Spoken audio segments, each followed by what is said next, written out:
जय हिंद दोस्तों, स्वागत है हमारे इस YouTube चैनल पर। आज आप लोगों के लिए लेकर आए हैं महत्वपूर्ण सवाल।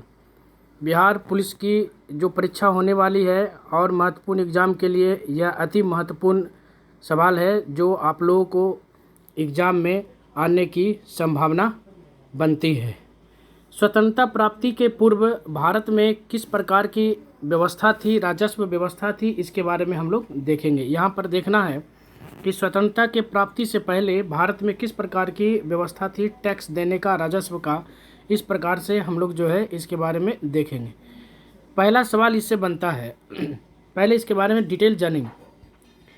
स्वतंत्रता प्राप्ति के पूर्व भारत में सर्वप्रथम 1772 ईस्वी में, कब? तो 1772 ईस्वी में इज़ेदारी व्यवस्था थी। इज़ेदारी व्यवस्था क्या होता है? इसकी शुरुआत सबसे पहले वारेन हेस्टिंग्स ने किया था। ठीक है, क्वेश्चन ये है कि स्वतंत्रता प्राप्ति से पूर्व भू राजस्व का व्यवस्था, इज़ेदारी व्यवस्था जो था वो किसके द्वारा शुरू किया गया था? वारेन हेस्टिंग के द्वारा शुरू किया गया था और 1772 ईस्वी में शुरू किया गया था। यह एक पंचवर्षीय टैक्स का व्यवस्था था, यानी कि कह सकते हैं कि 5 सालों के लिए ये बोली लगाया जाता था और उसमें सबसे ज़्यादा जो ऊंचा बोली लगाते थे उसको जो है ज़मीन को ठेके पर दे दिया जाता था। लेकिन यह जो 5 साल में ऐसा होता था, 5 सालों के लिए वो टैक्स लेते थे। उसके बाद जो है फिर से नीलामी होता था। ऐसा पहली बार शुरुआत किया गया कि 5 साल में बोली जो है लगेगा, लेकिन 1777 ईस्वी में, इसका मतलब है 72 में शुरू हुआ वारेन हेस्टिंग के द्वारा 5 वर्षीय योजना के लिए। लेकिन अगली बार 1777 ईस्वी में यहाँ पर आप देखिएगा तो इस व्यवस्था को बदल दिया गया और यह हर साल ऐसी बोली लगाने की व्यवस्था शुरू की गई। तो क्वेश्चन यहाँ से बनेगा, सर्वप्रथम 1772 ईस्वी में वारेन हेस्टिंग्स ने पंचवर्षीय व्यवस्था लागू किया जिसे इज़ेदारी व्यवस्था कहते हैं, लेकिन उसी व्यवस्था को 1777 ईस्वी में वार्षिक कर दिया गया ये व्यवस्था। इसके बाद आता है भारत में टैक्स लेने का व्यवस्था में, ये हो गया अस्थाई बंदोबस्त पहला। दूसरा आता है रैयत बारी व्यवस्था आता है। तीसरा आता है महलबारी व्यवस्था आता है। ये 3 प्रकार के टैक्स व्यवस्था भारत में के विभिन्न क्षेत्रों पर लागू किया गया है। इसमें से हम लोग देखेंगे, एकाएकी पढ़ेंगे, जानेंगे। पहला जो है अस्थाई बंदोबस्त, इसको बारे में जानेंगे। इसे हम दूसरा नाम से जमींदारी व्यवस्था भी कहते हैं। और इस जमींदारी व्यवस्था में ऐसा है कि इसका तीसरा एक और नाम है जिसको इस्तमरारी व्यवस्था भी कहते हैं। ये 3 नाम हो गया, अस्थाई बंदोबस्त हो गया, दूसरा जमींदारी व्यवस्था हो गया, तीसरा इस्तमरारी व्यवस्था हो गया। ये 3 नाम से इसको हम लोग जानते हैं, परीक्षा में आए तो ये तीनों नाम एक ही होता है। अब देखिए क्या होता है कि जो पहले से इज़ेदारी व्यवस्था था, इज़ेदारी व्यवस्था जो था जिसकी शुरुआत 1772 ईस्वी में वारेन हेस्टिंग्स ने किया था, इसमें जो भी दोष अंग्रेज़ों को लगा कि हमें टैक्स और लेना चाहिए और बेहतरीन तरीके से लेना चाहिए, या जिस किसी भी प्रकार के सुधार की बात उसको लगा, उन लोगों ने जो है इसमें इन जो दोष उनको दिखा उस दोष को दूर करने के लिए कार्नवालिस ने अस्थायी बंदोबस्त की व्यवस्था की। किसने? कार्नवालिस ने। तो यहाँ सवाल आता है, फिर से एक बार देखेंगे। इज़ेदारी व्यवस्था जो है पहली दफ़ा आया था, किसने शुरू किया था? वारेन हेस्टिंग्स ने। एक बार फिर से रिपीट बार बार कर रहे ताकि प्रश्न जो है याद हो जाए यहीं पर। ठीक है, एक बार इज़ेदारी व्यवस्था शुरू किया था किसने? 1772 ईस्वी में, और वारेन हेस्टिंग्स ने किया था। इसे 5 सालों के लिए किया था, लेकिन 1777 ईस्वी में फिर से इसे वार्षिक कर दिया गया। प्रत्येक वर्ष ऐसी व्यवस्था होगी जिसमें डाक किया जाएगा, सबसे ज़्यादा जो बोली लगाएगा उस क्षेत्र को उसे दे दिया जाएगा और वही टैक्स जो है अंग्रेजों को पहुंचाएगा। तो अस्थाई बंदोबस्त जो पहला प्रकार है, इसके बाद इज़ेदारी व्यवस्था के बाद इसमें देखें कि जमींदारी व्यवस्था भी इसे कहते हैं, इसे अस्थाई बंदोबस्त भी कहते हैं और इसमें जो है इस्तमरारी व्यवस्था भी कहते हैं। और इसने कहा, अंग्रेज़ों ने यह बहाना लगाया कि ये जो व्यवस्था था इज़ेदारी, इसमें दोष था और हमें टैक्स बेहतरीन तरीके से प्राप्त नहीं हो रहा था, इसलिए हमने अस्थाई बंदोबस्त की व्यवस्था किया। यह जो है व्यवस्था ईस्ट इंडिया कंपनी और साथ साथ में बंगाल के जो जमींदार थे इन दोनों के बीच में समझौते के तहत किया गया था। ऐसा इसलिए किया गया था और इसकी शुरुआत जो है 22 मार्च 1793 ईस्वी को किया गया था, लागू किया गया था। किसके द्वारा? तो कार्नवालिस के द्वारा, लॉर्ड कार्नवालिस के द्वारा। तो प्रश्न यहाँ उठेगा कि अस्थाई बंदोबस्त की शुरुआत कब हुआ? तो 22 मार्च 1793 ईस्वी में। किसने किया? तो लॉर्ड कार्नवालिस ने ऐसा किया। और इसमें इसको लागू करने से पहले बहुत बेहतरीन तरीके से इन्होंने इस विषय पर विचार विमर्श किया, जिसमें से कुछ लोग थे, इनका नाम आता है परीक्षा में अगर आए कि इस व्यवस्था में और कौन कौन लोग शामिल थे जिनका योगदान इसमें है। तो राजस्व बोर्ड के प्रधान थे राजस्व बोर्ड के प्रधान थे सर जॉन मार्शल, ये हो गया। मतलब ये जो व्यवस्था शुरू किया गया था जमींदारी व्यवस्था, जिसमें से राजस्व बोर्ड के प्रधान एक व्यक्ति इनको रखा गया सर जॉन मार्शल को, दूसरा जो है व्यवस्था रखा गया है ना अभिलेख पाल के रूप में इनको रखा गया जेम्स ग्रांट को रखा गया। तो ये दो सवाल उठते हैं, यहाँ से नाम आते हैं। और लॉर्ड कॉर्नवालिस तो इसका स्थापना किए थे, ये इनका नाम तो सर्वोपरि लिया जा रहा है। इस तरह से 22 मार्च 1793 को बंदोबस्त या इस्तेमारी व्यवस्था या फिर इसको कह सकते हैं जमींदारी व्यवस्था या अस्थाई बंदोबस्त कह सकते हैं, इसका लागू किया गया था। अब देखिए इसके बाद क्या है, और भी कुछ सवाल इसमें से आते हैं। यह महत्वपूर्ण पॉइंट आता है, कहता है कि टैक्स जो होता है जिस दिन फिक्स किया गया है उसके शुरुआत के पहले अगर टैक्स नहीं चुकाया गया है तो वह ज़मीन जो है नीलाम कर दिया जाता है, इसलिए इसे सूर्यास्त कानून के रूप में भी जाना जाता था। बीच में टैक्स को वसूली करने के लिए एक व्यवस्था होती थी जिसमें जमींदार जो होता है एजेंट के रूप में काम करता था। इसके अन्य नाम जो थे जागीरदारी था, दूसरा नाम मालगुजारी था और तीसरा विसेबदारी था। ये भी अन्य नाम थे इसके, इस टैक्स ये जो व्यवस्था था इसके नाम थे।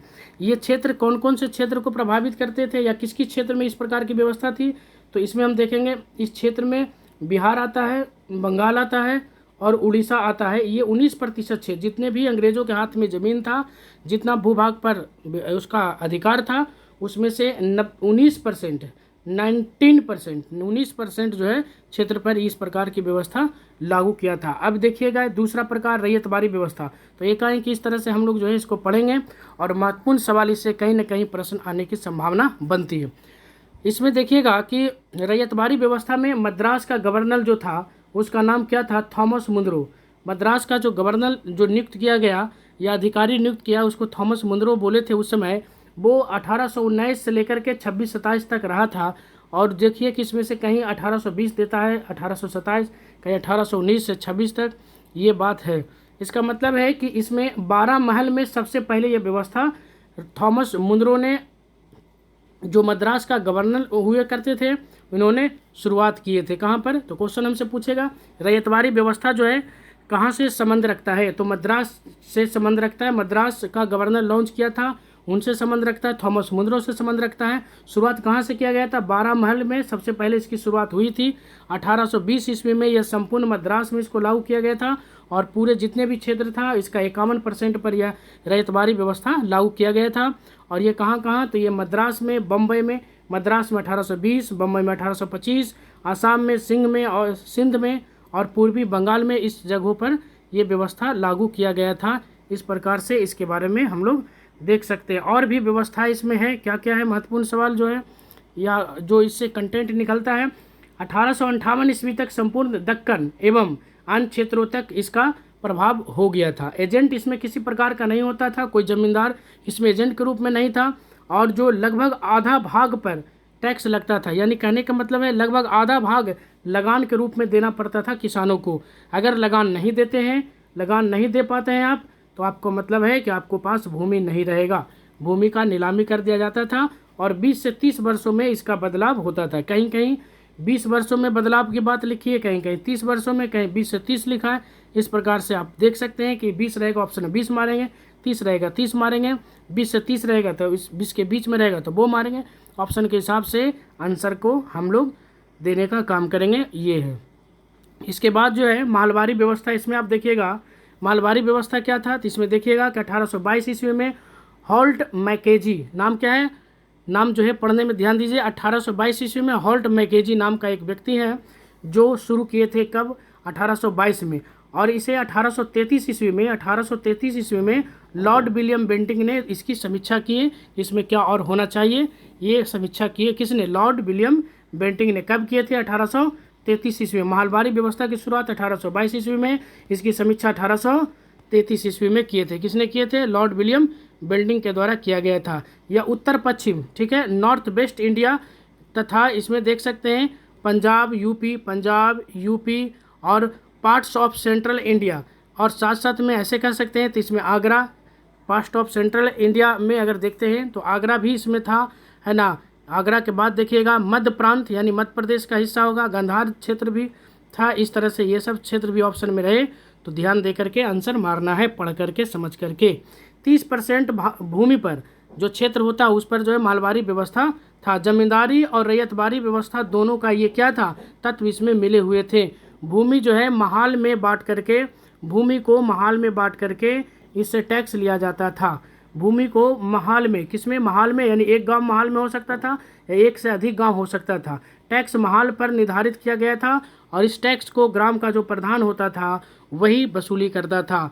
मालिकाना हक तो किसान के पास था ही, लेकिन अगर संशोधित जमींदारी प्रणाली इसे भी कहा गया, इसका दूसरा नाम दिया गया। अगर हम इसका दूसरा नाम दें तो इसे संशोधित जमींदारी प्रणाली कहा गया, क्योंकि ग्राम प्रधान जमींदार बनता जा रहा था और बनता जाता था। भारत में गांव स्तरीय स्वायत्तता की रक्षा के लिए मालवाड़ी व्यवस्था शुरू किया गया था। इस प्रकार से आप देखते हैं तो ये महत्वपूर्ण सवाल जो आप देख रहे हैं, ये रैयतवाड़ी व्यवस्था, महलवाड़ी व्यवस्था और इस प्रकार की जो व्यवस्थाएं हैं, महलवाड़ी व्यवस्था, इस प्रकार की व्यवस्था से आपको प्रश्न जरूर आएंगे एग्जाम में। इसलिए इस प्रकार से कंटेंट की अब ज़रूरत है और बार बार इसे रिवीजन करें, एक दो बार देखें और इसे बार बार रिवीजन करें, सुने, ईयरफोन लगा करके सुने और इसे मनन करने की कोशिश करें। इनसे रिलेटेड प्रश्नों को याद करें और भी अति महत्वपूर्ण प्रश्न को हम एग्ज़ाम से पहले तक आप लोगों को देने का कोशिश करेंगे। धन्यवाद। जय हिंद, जय भारत। लाइक कर दीजिए, सब्सक्राइब कर दीजिए। आपको कंटेंट आपको और बेहतर देने का हम प्रयास करेंगे। धन्यवाद।